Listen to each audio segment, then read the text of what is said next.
Amada iglesia, por los pasados 2 semanas hemos estado entrando en la segunda carta a los Corintios. Y para ayudar a quienes no pudieron estar en las pasadas 2 semanas, pero también a todos nosotros a llevar nuestra mente a esta carta, voy a compartir un poco de contexto. La carta que hoy conocemos como segunda a los Corintios no fue en realidad la segunda carta escrita por Pablo, pues entre Primera de Corintios y esta carta que conocemos como Segunda de Corintios, hay una llamada carta como que conocemos como la carta o se identifica como la carta severa, la cual no se ha conservado.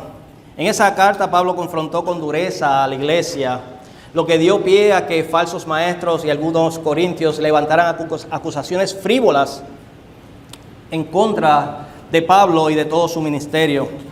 Entre esas acusaciones estaban su falta de cumplimiento al no haber llegado a Corinto en el tiempo que él había identificado que iría. Pablo había planificado visitar la iglesia en su trayecto hacia Macedonia, saliendo desde Éfeso, y luego en su regreso también pasaría incluso hacia los Corintios, pero por circunstancias inesperadas, o sea, que no estaban dentro de los planes de Pablo, Pablo no llegó a Corinto. Esa ausencia fue usada maliciosamente para cuestionar su sinceridad, su integridad y su carácter. Los falsos apóstoles aprovecharon la situación para debilitar la autoridad de Pablo, para un intento de debilitar la autoridad de Pablo ante los corintios. Ellos buscaban desacreditarlo, porque sabían que si lograban dañar su integridad, el evangelio que predicaban sería rechazado, sería debilitado junto con él. Se le acusaba también de ser inconstante en sus palabras, de tener una apariencia física poco imponente y una manera de hablar débil o muy dura. Además, lo señalaban de escribir cartas muy duras, mientras en persona decían que era débil, incluso insinuaban que buscaba aprovecharse económicamente de la iglesia. Y estas críticas se combinaron con los prejuicios de algunos corintios, quienes comenzaron a compararlo desfavorablemente con otros maestros o apóstoles que se encontraban allí en Corintio.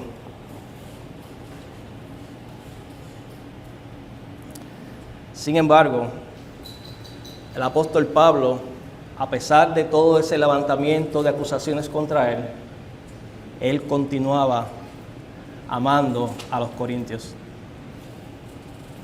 Amados, todos hemos vivido momentos en los que hacemos planes con las mejores intenciones, pero las circunstancias cambian y nos vemos obligados a ajustar el rumbo. Quizás en el trabajo alguien pensó que no cumplimos con nuestra palabra, o en la familia que no fuimos sinceros, o en el ministerio también nos pueden acusar que no tuvimos integridad, que no fuimos honestos, que teníamos una agenda personal. Y lo más doloroso es que quienes nos malinterpretan son personas que nos conocen desde hace mucho tiempo. La pregunta es, ¿cómo respondemos cuando nuestra integridad es cuestionada? ¿Nos enojamos y nos enemistamos? ¿O defendemos nuestra integridad con paz y amor? Eso fue exactamente lo que enfrentó el apóstol Pablo en la iglesia de Corinto. Lo acusaban, como dije, de ser inconstante porque había cambiado sus planes de visita. Y él tuvo que dar una defensa pastoral llena de sinceridad y de una total dependencia de Dios. Es por esto que yo he titulado el sermón de esta mañana, Pablo defiende la integridad de su ministerio. Les pido por favor que abran sus Biblias y busquen 2 de Corintios capítulo 1. Para hacer lectura de los versículos 12 al 24, orar y poder comenzar a exponerlo. Cuando estén ahí me dejan saber. Ven, hoy están rápidos. Yo pensé que la lluvia lo iba a mantener un poquito lento, pero gloria al Señor.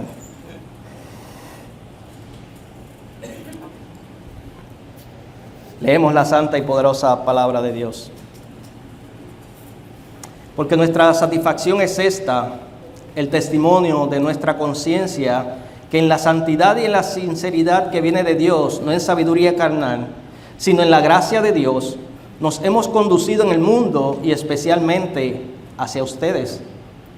Porque ninguna otra cosa les escribimos, sino lo que leen y entienden, y espero que entenderán hasta el fin, como también ustedes nos han entendido en parte que nosotros somos el motivo de su gloria, así como también ustedes la nuestra en el día de nuestro Señor Jesús.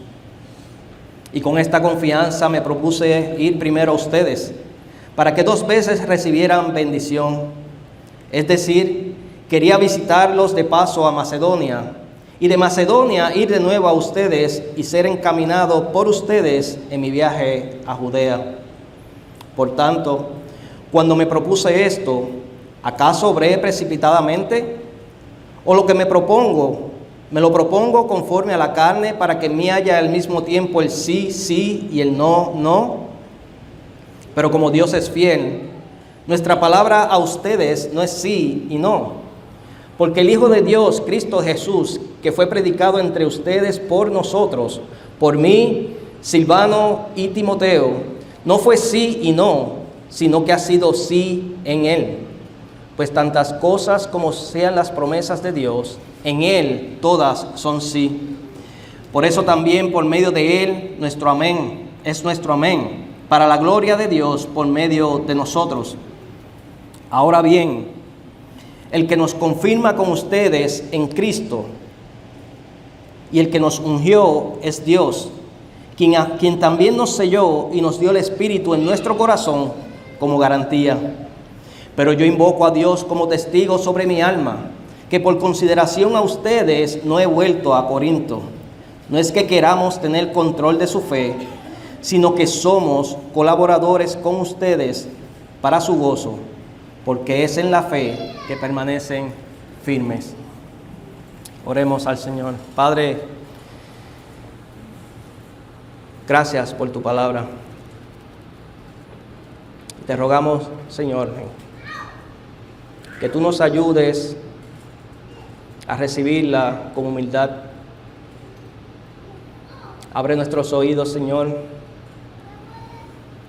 de manera que podamos comprenderla, no conforme a nuestra sabiduría, sino en la sabiduría que proviene de ti. Padre, y ayúdame a mí, este siervo inútil, el cual depende completamente de ti, no solamente mientras la estaba leyendo, sino también mientras la estuve estudiando, pero también ahora para exponerla. Manténme agarrado al texto, Señor. Que el texto sea tanto dominándome a mí como también a cada oyente en esta mañana. Ilumínanos, Señor, para tu gloria, pero también para salvación de los perdidos. Es nuestra oración en Cristo Jesús. Amén. Amados, ¿qué vamos a ver en esta mañana? Ante las acusaciones, Pablo articula su defensa, presentando primeramente un testimonio de una conciencia limpia. Versículos 12 al 14. Segundo, vamos a ver la defensa de la coherencia de sus palabras, desde el versículo 15 al 20. Y luego, el llamado a Dios como testigo, desde el versículo 21 al 24. Repito nuevamente, primeramente vamos a ver el testimonio de una conciencia limpia, versículos 12 al 14. Segundo, la defensa de la coherencia en sus palabras, versículos 15 al 20. Y el llamado a Dios como testigo, versículos 21 al 24. La vida del creyente debe caracterizarse por una conciencia limpia, una vida coherente con sus palabras y la convicción de vivir no por lo que piensen de él, ni para agradar a los hombres, sino bajo el testimonio y aprobación de Dios que obtuvo por gracia en Cristo. Ese es el argumento que estaré desarrollando a lo largo del texto. Amados, es que ante las acusaciones que se habían levantado, Pablo no contesta con enojo, ni actúa con una reprimenda, sino que Pablo apela inicialmente de una manera pastoral al testimonio de su conciencia. Él dice, porque nuestra satisfacción es esta, el testimonio de nuestra conciencia. Cuando Pablo dice nuestra satisfacción, y esa palabra satisfacción, él está utilizando un término que significa orgullo o jactancia. Pero Pablo no lo hace en un sentido negativo o pecaminoso, sino como gozo en lo que Dios había hecho en su vida y en la de los corintios. Jeremías 9:24 dice, pero los que desean jactarse, que lo hagan solamente en esto, en conocerme verdaderamente y entender que yo soy el Señor, quien demuestra amor inagotable y trae justicia y rectitud a la tierra, y que me deleito en estas cosas. Yo, el Señor, he hablado. De esa manera y con ese texto en su mente, Pablo le dice a los corintios y comienza exponiendo un testimonio de su conciencia, que esa es nuestra satisfacción. Él dice, Corintios, ustedes son nuestro orgullo. Estamos orgullosos, nos enorgullecemos, nos gloriamos y gozamos en Dios por lo que Él ha hecho en sus vidas. Esa es la manera en que Pablo se está refiriendo a ellos cuando entra o inicia su testimonio. Pablo tiene una actitud que no fue de ataque hacia ellos, a pesar de todas las falsas calumnias que se habían levantado contra él, sino Pablo se está dirigiendo a ellos en amor. Y continúa diciendo, es el testimonio de nuestra conciencia que en la santidad y la sinceridad que viene de Dios, no en sabiduría carnal, sino en la gracia de Dios, nos hemos conducido en el mundo y especialmente hacia ustedes. Pablo no recurre a otros para defenderse. No, Pablo apela a su propia conciencia y lo hace frente a acusaciones frívolas que buscaban desacreditar su ministerio. Lo señalaban de desconfiable. Decían que Pablo era orgulloso, que era incompetente, que era inconsecuente. En suma, intentaban atacar su integridad. ¿Para qué? Para invalidar su apostolado. Pero ahí en el texto, él dice el testimonio de nuestra conciencia. ¿Y qué es la conciencia? La conciencia es el sistema de advertencia del alma que permite al ser humano evaluar sus motivos y acciones con un sentido de qué es malo y qué es bueno. Esa es la conciencia. Romanos 2, versículo 14 al 15, lo voy a compartir en la Nueva Traducción Viviente. Refiriéndose a la conciencia, Pablo utiliza esta palabra, dice, aún los gentiles, quienes no cuentan con la ley escrita de Dios, muestran que conocen esa ley cuando por instinto la obedecen, aunque nunca la hayan oído. La conciencia es algo que Dios ha puesto en la mente de cada ser humano. Es una ley moral que ha inscrito en la mente y los corazones de todo ser humano.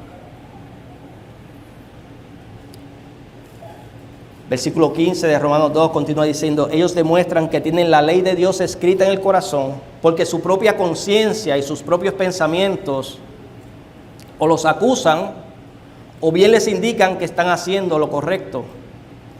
Pablo, ante las acusaciones, apeló al más alto tribunal humano. Se juzgó moralmente a sí mismo. Pablo lo que hizo fue, ante las acusaciones, déjame reflexionar. Apeló a su conciencia. Moralmente, ¿cómo yo he accedido hacia los corintios? Y la conciencia nos va a decir si accediste bien o no, accediste mal. Y déjeme poner un ejemplo, a ver si esto le ayuda. Usted puede salir inocente en un juicio, en un tribunal, pero si usted es culpable, su conciencia lo seguirá acusando una y otra vez. Usted puede salir inocente, pero si usted es culpable, la conciencia va a continuar juzgándole. No, tú eres culpable, tú cometiste el delito, tú eres culpable. No obstante, amados, Dios es el único que puede juzgar con exactitud las motivaciones del ser humano. Por eso más adelante Pablo presentará a Dios como su testigo, y eso lo veremos ya al final. Así que Pablo no solamente habla de una limpia conciencia, sino que dice que esa conciencia está caracterizada por una conducta de santidad y sinceridad de Dios. Y esa conducta de santidad y sinceridad de Dios es porque su mente ha sido moldeada por la palabra de Dios.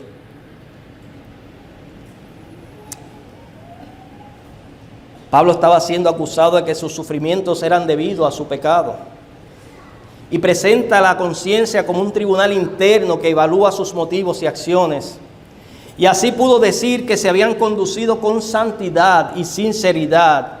Pablo dice, no lo hicimos en sabiduría humana, sino en la gracia de Dios, dejando saber que su pureza moral no era fruto de su propio esfuerzo, sino que había sido moldeada por la obra de Dios en él. Es a través de la palabra que esa conciencia entonces es informada. Sí, Dios puso la conciencia, una ley moral inscrita en los corazones de cada ser humano, pero luego esa conciencia necesita ser informada, moldeada, transformada, fundamentada en la palabra de Dios, de manera que, como nuestro entendimiento ha sido entenebrecido por el pecado, realmente esa conciencia pueda actuar no por nuestros motivos o en nuestra propia moralidad, sino basado en la palabra de Dios. John MacArthur dice, la conciencia limpia de Pablo le era una fuente de paz, consuelo y gozo para probar su integridad. Otros podrían acusarlo falsamente de pecados atroces, pero la conciencia de Pablo no lo acusaba, sino que lo exoneraba y protegía de la culpa falsa. Amados, la conciencia no es infalible, pero cuando está iluminada por la palabra y dominada por el Espíritu Santo, entonces la conciencia puede confirmar la integridad de la vida en el creyente.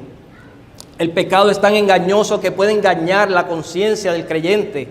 Es por esto que es muy necesario que nos examinemos a la luz de la palabra de Dios y no solamente por nuestra conciencia. Salmo 139, versículos 23 al 24 dice, escudriñame, oh Dios, y conoce mi corazón, pruébame y conoce mis inquietudes y ve, mira dentro de mí si hay camino malo y guíame en el camino eterno. Guíame por medio de tu palabra. Hay una realidad que Pablo estaba viviendo en ese momento, amados, y nosotros podemos identificar. No son las acusaciones las que realmente nos pueden causar tristeza, sino que realmente lo que nos causa tristeza es el que esas acusaciones vengan de hermanos o personas que amamos. Eso es realmente lo que nos causa angustia y tristeza. Pablo continúa diciendo, versículos 13 y 14, la parte alta, porque ninguna otra cosa les escribimos, sino lo que leen y entienden, y espero que entenderán hasta el fin. Además de cuestionar su integridad, a Pablo lo estaban acusando de falsa claridad en sus cartas, como si hubiera cosas ocultas o entre líneas. Pablo les asegura que lo que escribió es claro.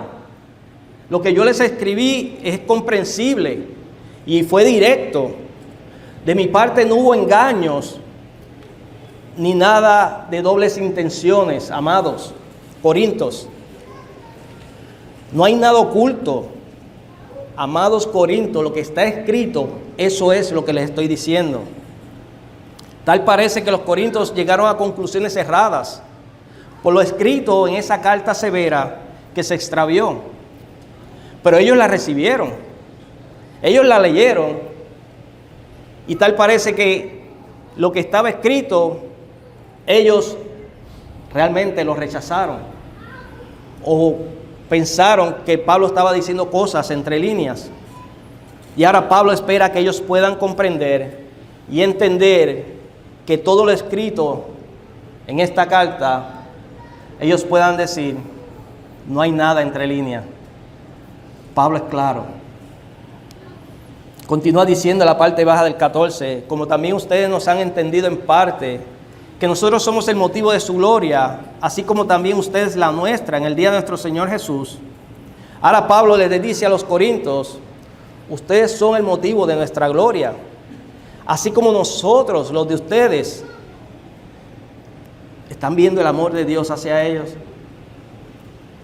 Y aunque ellos no lo comprendieran en ese momento, Pablo estaba esperanzado que en el día del Señor Jesucristo ellos pudieran reconocer la sinceridad de su ministerio, que ellos pudieran reconocer que fue honesto con ellos y que pudieran regocijarse en unidad.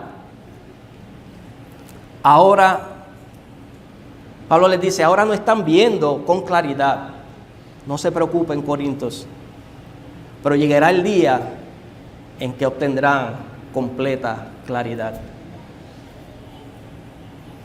Y Pablo de ahí pasa a presentar una defensa de la coherencia de sus palabras. Versículos 15 al 20. Dice, y con esta confianza me propuse ir primero a ustedes, para que 2 veces recibieran bendición. Es decir, quería visitarlos de paso a Macedonia, y de Macedonia ir de nuevo a ustedes, y ser encaminado por ustedes en mi viaje a Judea. Amados, en los planes de Pablo estaba visitar Corinto en 2 ocasiones, de manera que ellos recibieran una doble bendición. A eso es lo que se refiere a la doble bendición, estar con ellos 2 veces. El plan era salir de Éfeso y de camino a Macedonia detenerse en Corinto.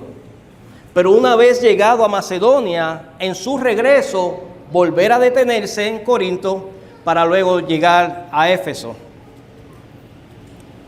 Y esto no era un capricho por parte de Pablo, sino como dice el texto. Pablo es claro, está escrito ahí. Es porque quería pasar tiempo con ellos. Y ese tiempo es como uno que tiene familia y está deseoso, anhela verlos, pasar tiempo, intimar con ellos, escucharles, expresarles su amor.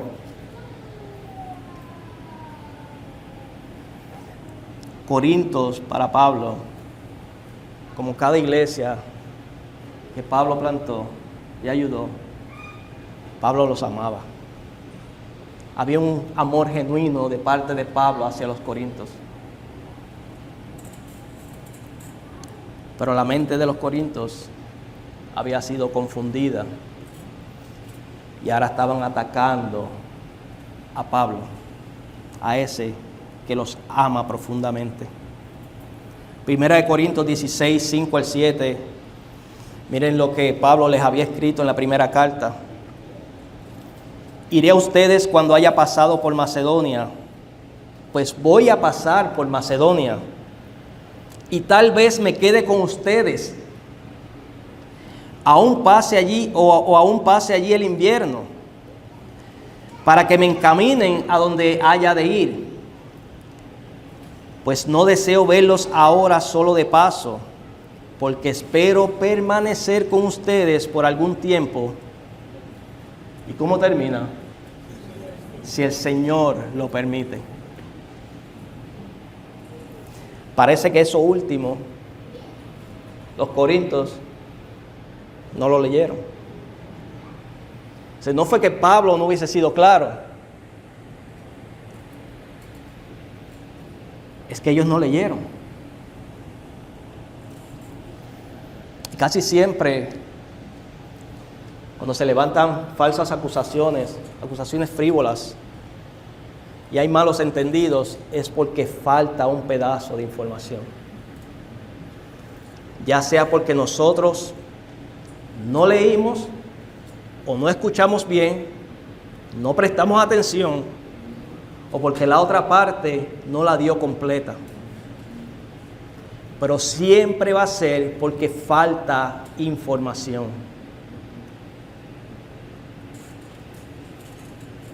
La pregunta es, ¿por qué no nos ocupamos por buscar primeramente ese pedazo de información y llegamos a conclusiones erradas? Así que por alguna razón que no está ahí todavía, Pablo no pudo llegar a Corinto. Él tuvo que cambiar de planes. Pablo no pudo detenerse en Corinto esa primera vez. Pero vemos que Pablo, como les estaba diciendo, fue claro con ellos. Él, como buen siervo del Señor, les había escrito: si el Señor me lo permite, estos son mis planes, esto es lo que yo anhelo, Corintios, yo quiero ir a verlos, estos son mis planes. Salgo de Éfeso, voy camino a Macedonia, pero en ese camino me voy a detener allí, los voy a ver, luego salgo a Macedonia. Cuando regrese a Macedonia, vuelvo, me detengo con ustedes y paso tiempo con ustedes, y luego me regreso a Éfeso. Pero estos son mis planes, amados, si el Señor lo permite. Pero no así, aún con esto, la integridad de Pablo fue puesta en duda porque había cambiado sus planes de viajes. Los corintios estaban acusando a Pablo de egoísta y falta de integridad. Pablo es poco confiable. Pablo dice unas cosas y luego dice otras o hace otras. Ellos estaban demostrando, incluso de parte de ellos, aunque estaban acusando a Pablo, ellos estaban demostrando un egoísmo, pensando nada más que en ellos y no en lo que le pudo haber pasado a Pablo. Porque algo le pudo haber pasado a Pablo incluso en el camino. Pero no, ni tan siquiera eso pasó por sus mentes. Segunda de Corintios 1, 8 al 10, donde estuvimos la semana pasada, miren lo que dice: porque no queremos que ignoren, hermanos, y esto es Pablo dejándole saber a los corintios, no queremos que ignoren, hermanos, acerca de nuestra aflicción sufrida en Asia, porque fuimos abrumados sobremanera, más allá de nuestras fuerzas, de modo que hasta perdimos la esperanza de salir con vida. De hecho, dentro de nosotros mismos ya teníamos la sentencia de muerte, a fin de que no confiáramos en nosotros mismos, sino en Dios que resucita a los muertos, el cual nos libró de tan gran peligro de muerte y nos librará, y en que hemos puesto nuestra esperanza de que Él aún nos ha de librar. El ministerio de Pablo no había sido nada fácil. Habían situaciones críticas, donde incluso peligraba su vida. Pero como dije, ni aun en esto pensaron los corintios. La iglesia de Corinto conocía muy bien a Pablo y sus colaboradores como Timoteo y Silvano. Silvano es Silas. Pero dejándose llevar por conclusiones erradas, lo acusaban injustamente. A pesar de todo esto, la iglesia de Corinto era una iglesia muy amada por Pablo. Él estuvo allí por 18 meses. La primera vez cuando salió de Éfeso, en su segundo viaje misionero. Al salir de allí, escuchando que había inmoralidad en la iglesia, Pablo escribió una carta para confrontar ese pecado. Y esta es la carta que se menciona en 1 Corintios 5:9, que está perdida, esa carta severa. Luego, habiendo regresado a Éfeso, recibió informes con problemas de división, como vimos en 1 Corintios cuando estuvimos estudiándolo. Unos decían que eran de Cefas, otros de Pablo, otros de Apolo y otros de Cristo. Y también le escribieron una carta pidiendo aclaración en varios asuntos, a lo que Pablo respondió con una carta que conocemos como 1 Corintios. Luego, por todo lo que estaba pasando, Pablo salió de Éfeso, llegó a Corinto, y esta es la visita dolorosa por parte de Pablo a ellos. Una visita que no tuvo mucho éxito porque al parecer alguien en la iglesia insultó a Pablo. Y eso está en 2 Corintios 5:8. Y ahora Pablo, entristecido por la falta de lealtad de los corintios y esperando que ellos volvieran en sí, Pablo se regresó a Éfeso y desde allí escribió la conocida carta severa, como en 2:4. Pablo estuvo esperando noticias de Tito. Y luego Tito llegó con noticias. Y Pablo se gozó cuando fue informado que los corintios se habían arrepentido de su rebelión contra él. Y eso lo van a ver en capítulo 7, versículo 7. Me adelanté un poco. Pero aplicando la sabiduría, sabiendo que a lo mejor quedaba algo de rebeldía debajo de la superficie, Pablo escribió esta carta que conocemos hoy como Segunda de Corintios. Lo que estamos viendo, amados, desde el inicio de esta carta es el corazón de un pastor que ama a sus hermanos y ha abierto totalmente su corazón. Versículos 17 al 20, Pablo dice: por tanto, cuando me propuse esto, ¿acaso obré precipitadamente? ¿O lo que me lo propongo conforme a la carne, para que en mí haya al mismo tiempo el sí, sí y el no, no? Pero como Dios es fiel, nuestra palabra a ustedes no es sí y no. Porque el Hijo de Dios, Cristo Jesús, que fue predicado entre ustedes por nosotros, por mí, Silvano y Timoteo, no fue sí y no, sino que ha sido sí en él. Pues tantas como sean las promesas de Dios, en él todas son sí. Por eso también por medio de él es nuestro amén, para la gloria de Dios por medio de nosotros. Hermanos, en el versículo 17, Pablo hace unas preguntas retóricas, dejando en claro que él no obra de manera inestable o desleal, que no es alguien que no se pudiera confiar. Él dice: Corintios, lo que yo me propongo hacer, no lo hago desde un punto de vista humano. Yo no lo hago buscando mi propio bien. No, Corintios, lo que yo me propongo lo hago como un convertido y bajo la dirección del Espíritu. Cuando yo digo sí, amados, es sí. Y amados, cuando yo digo no, es no.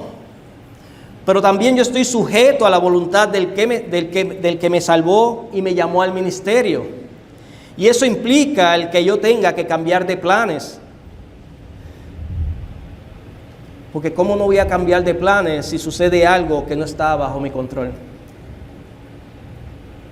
En los versículos 18 al 20, Pablo está argumentando que el carácter de un hombre transformado por aquello a lo que entregó su vida, el Hijo de Dios Jesucristo, es el que ha sido predicado entre los corintios, no solamente por Pablo, él dice también por Silvano y Timoteo. Este Cristo es el gran sí de Dios, les dice Pablo. Este Cristo es el amén que los corintios decían en su culto público para la gloria de Dios por medio de Pablo y sus colaboradores. Eso fue lo que ellos aprendieron por parte de Pablo, por la predicación del Evangelio. Ellos recibieron a Cristo y en sus cultos decían amén.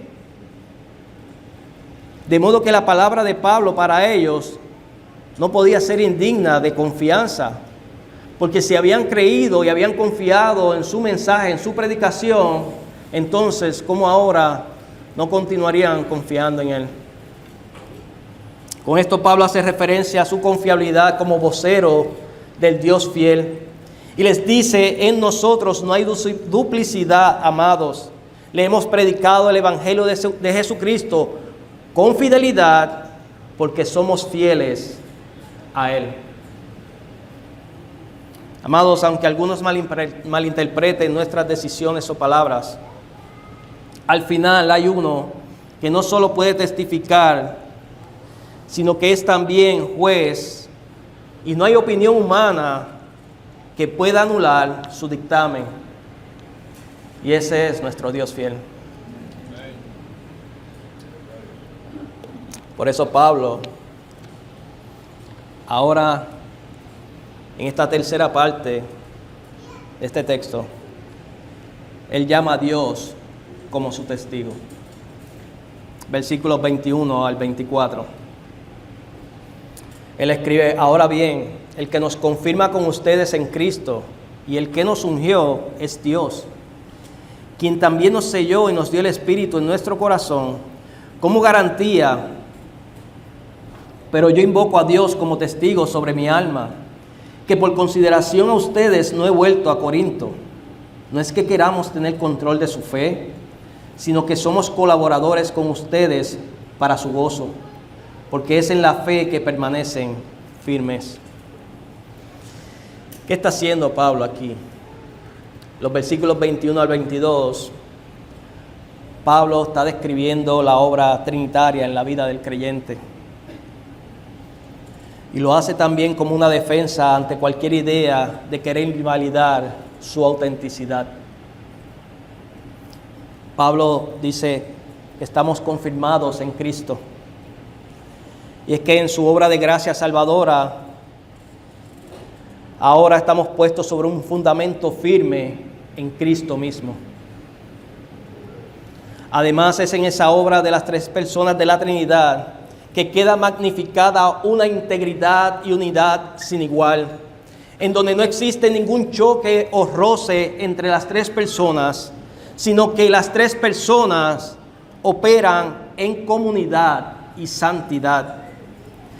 Pablo también dice que nos ungió, o sea que Dios nos unge por su Espíritu, quien nos aparta para Él y nos capacita para la proclamación del Evangelio y ministerio.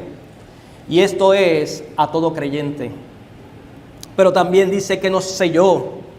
Y es la colocación de un sello por el Espíritu en el creyente como identificación de propiedad, de autoridad, de autenticidad, pero también un sello de protección para cada creyente. Esta obra en el corazón tiene lugar una sola vez en el creyente cuando recibe a Cristo y descansa en Él para salvación. O sea, es por la sola fe. Pero también dice que nos dio garantía. Amados, el Espíritu es la garantía de que se dio un pago inicial.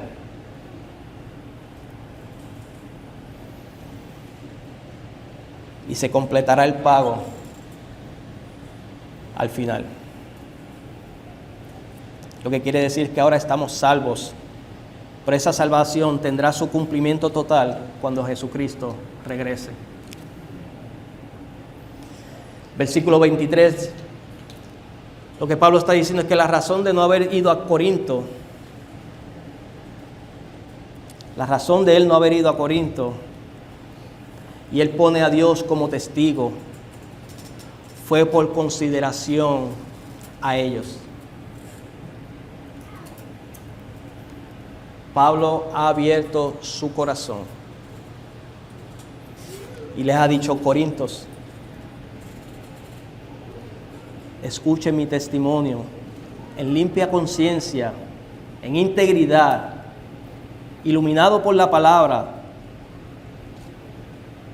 Escuchen, Corintios, yo no fui a ustedes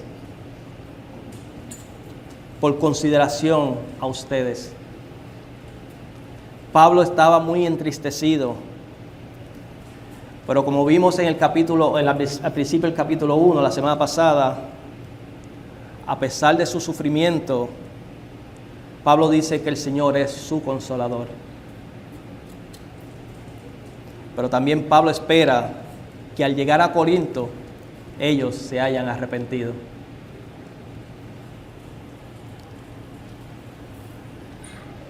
Cuando Pablo dijo: pero yo invoco a Dios como testigo sobre mi alma, lo que Pablo estaba diciendo es: Corintios, si estoy mintiendo, le pido a Dios que me quite la vida.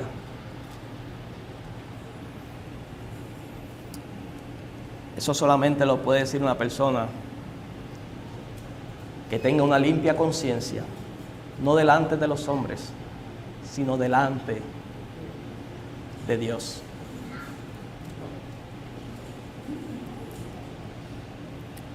Versículo 24, Pablo les deja saber: yo soy apóstol, como comenzó en la carta, al principio de su carta, dejando saber su autoridad en la iglesia. Yo soy apóstol, pero yo no impongo mi autoridad sobre ustedes. Más bien, aunque poseo autoridad, yo me relaciono con ustedes como colaborador. Pablo está diciendo: yo soy apóstol, pero no dejo de ser siervo.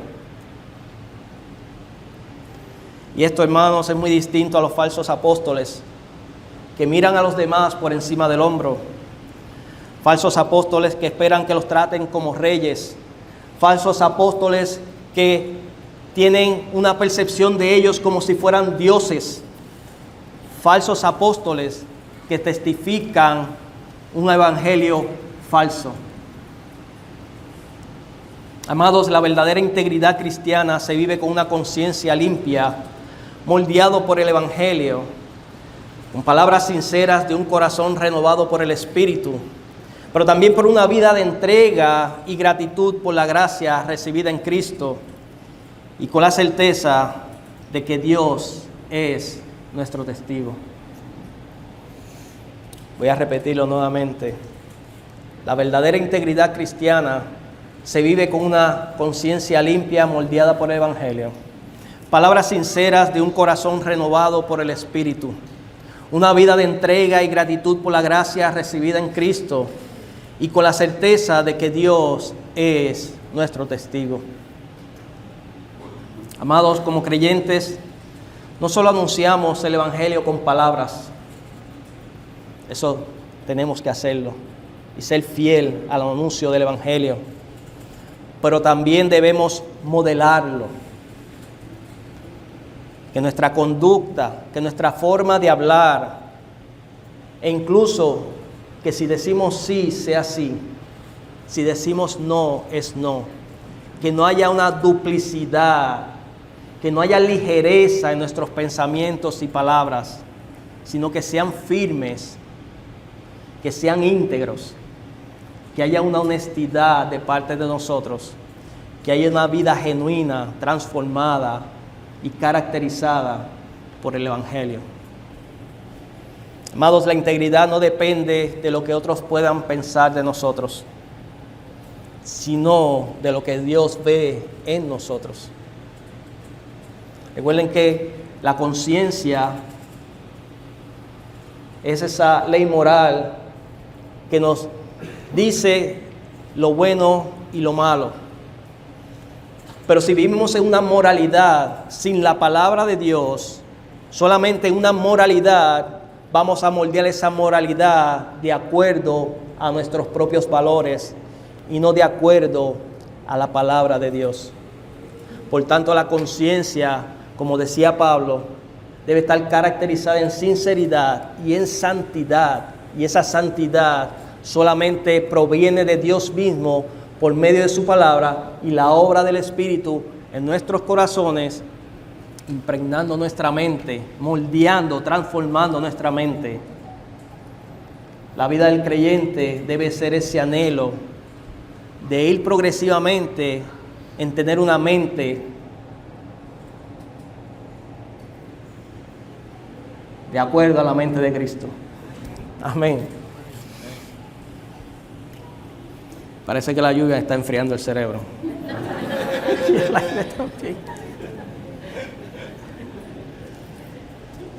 La confianza entre hermanos, las manos están bien frías. La confianza entre hermanos se construye sobre la transparencia moldeada por el Evangelio. Amados, la confianza entre hermanos no se basa en apariencias.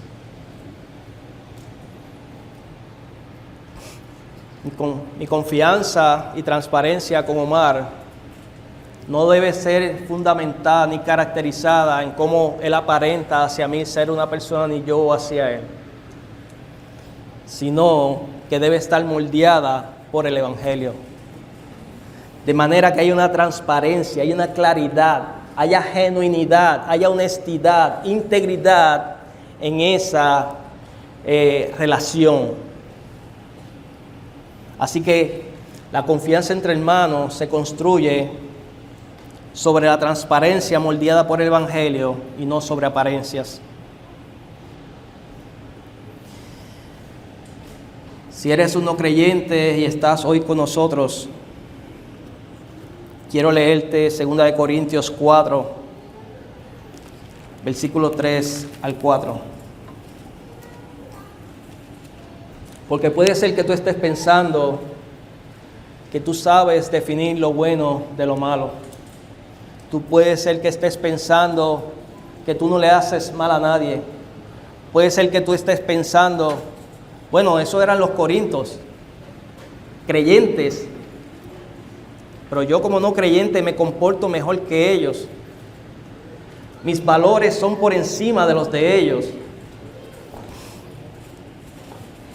Si piensas así, quiero que escuches 2 Corintios capítulo 4, versículo 3 al 4. Pablo dice, y si todavía nuestro evangelio está velado, para los que se pierden está velado, en los cuales el Dios de este mundo ha cegado el entendimiento de los incrédulos, para que no vean el resplandor del evangelio de la gloria de Cristo, que es la imagen de Dios. Tú creyente que estás aquí con nosotros, si tú piensas así como te estaba hablando, es porque ciertamente no son mis palabras, es la palabra de Dios. Tu entendimiento está cegado y no logras ver que estás abrazando tu propia moralidad, estás abrazando tus propios sistemas de valores. Tú te crees que eres bueno, pero tú no eres nada bueno. Tú estás cegado, no ves el evangelio, y le rogamos al Señor que en esta mañana, tarde ya, por la palabra predicada, el Dios fiel, santo, bondadoso, misericordioso y lleno de amor, abra tu entendimiento y puedas comprender que estás cegado, estás bajo condenación por el pecado y no logras ver el evangelio.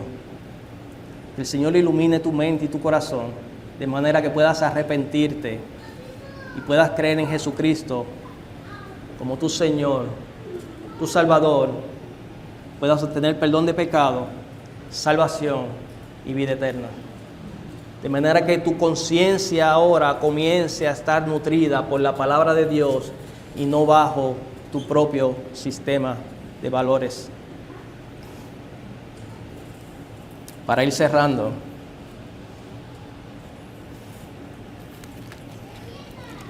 Segunda de Corintios capítulo 2, versículo 1 al 4.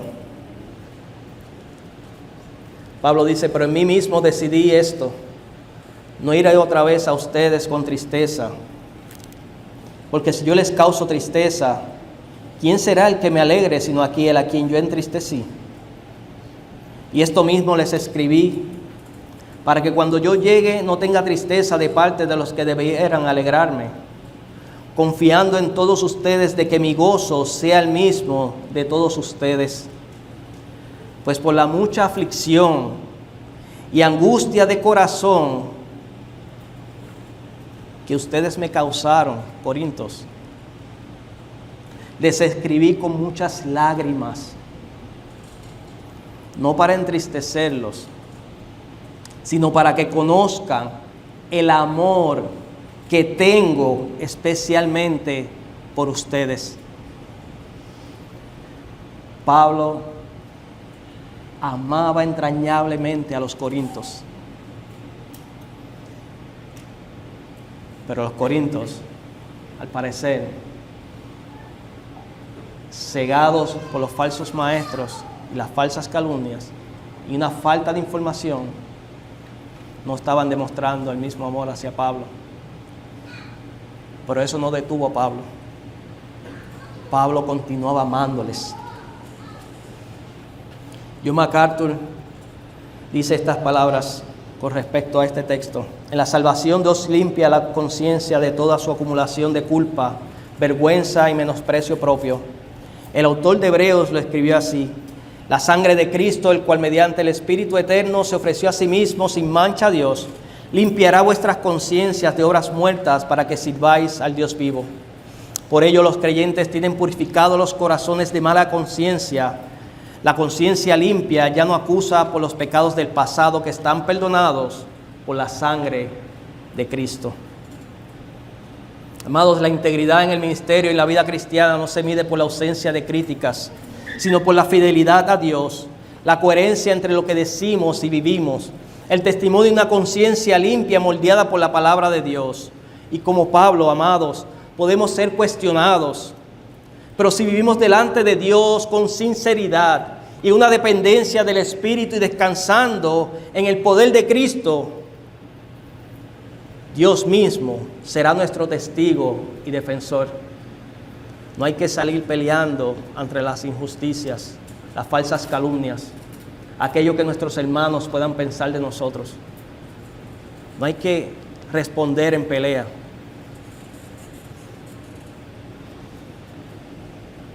Busquemos la unidad. Amemos a nuestros hermanos como Cristo nos amó.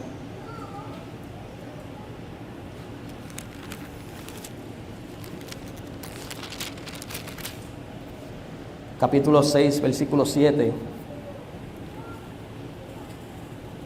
Versículo 11, perdón. Voy a leer desde el 9. Pablo dice: somos tratados como desconocidos, pero bien conocidos, como moribundos, pero vivimos, como castigados, pero no condenados a muerte, como entristecidos, pero siempre gozosos, como pobres, pero enriqueciendo a muchos, como no teniendo nada, aunque poseyéndolo todo. Nuestra boca, oh Corintios, les ha hablado con toda franqueza. Nuestro corazón, Corintios, se ha abierto de par en par. Ustedes no están limitados por nosotros, sino que están limitados en sus sentimientos. Ahora bien, en igual reciprocidad, les hablo como a niños. Ustedes, Corintios, también abran de par en par su corazón. Amados, ante el sufrimiento de toda injusticia y acusaciones frívolas, que podamos mirar a la cruz y seguir el ejemplo de aquel que, pudiendo hacerlo, no abrió su boca para juicio, sino que entregó su vida por completo, por amor a los suyos, para que vivan en perfecta unidad por medio del Espíritu y para la gloria de Dios Padre.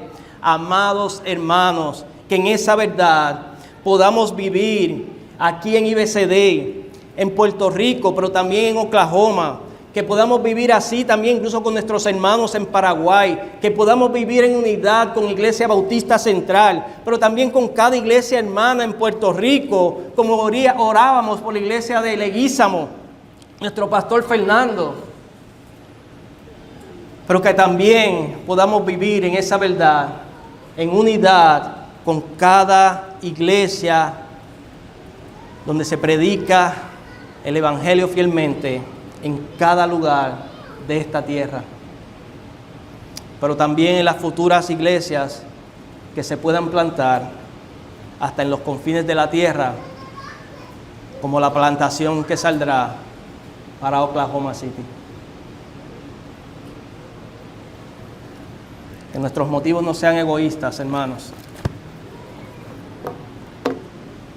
sino que podamos amarnos unos a otros, sostenernos como iglesias unas a otras,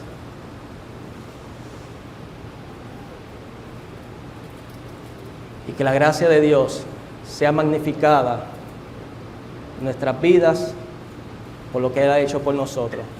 Él nos amó, y que de esa misma manera podamos amarnos unos a otros. Amén. Oremos al Señor. Padre, gracias. Gracias por tu palabra. Gracias, Dios, porque tú nos confrontas, Señor, y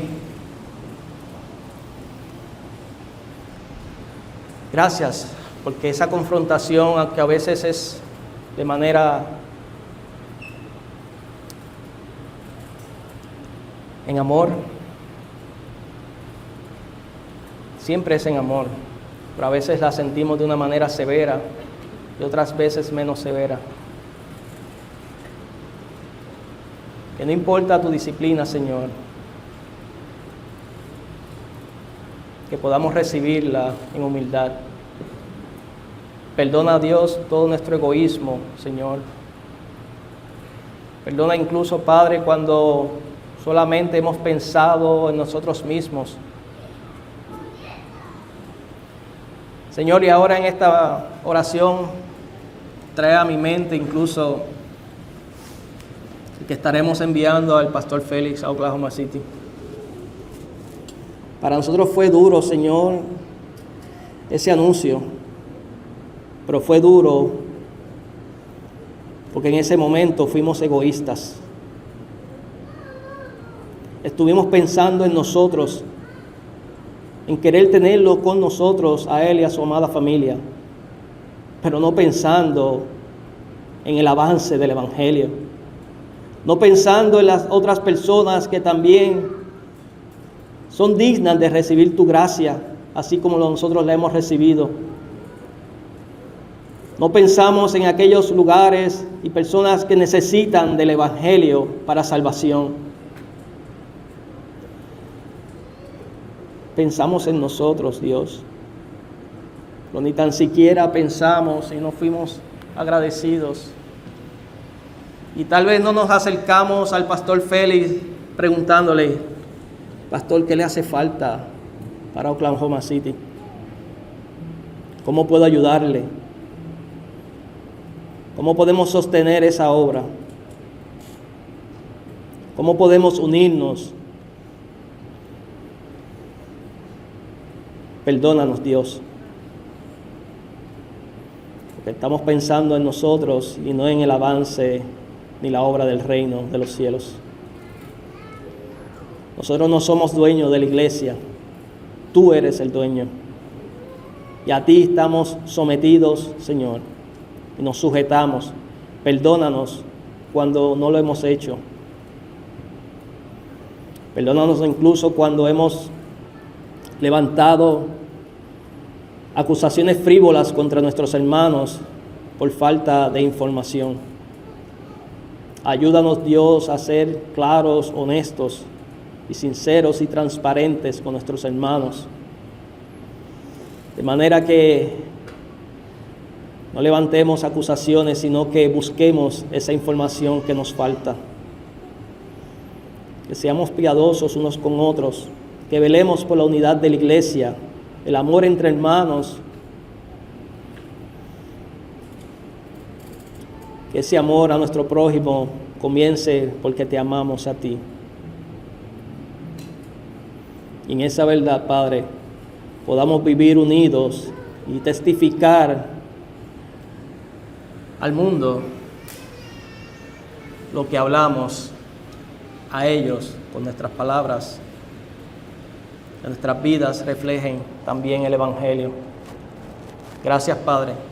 En Cristo Jesús te lo pedimos. Amén.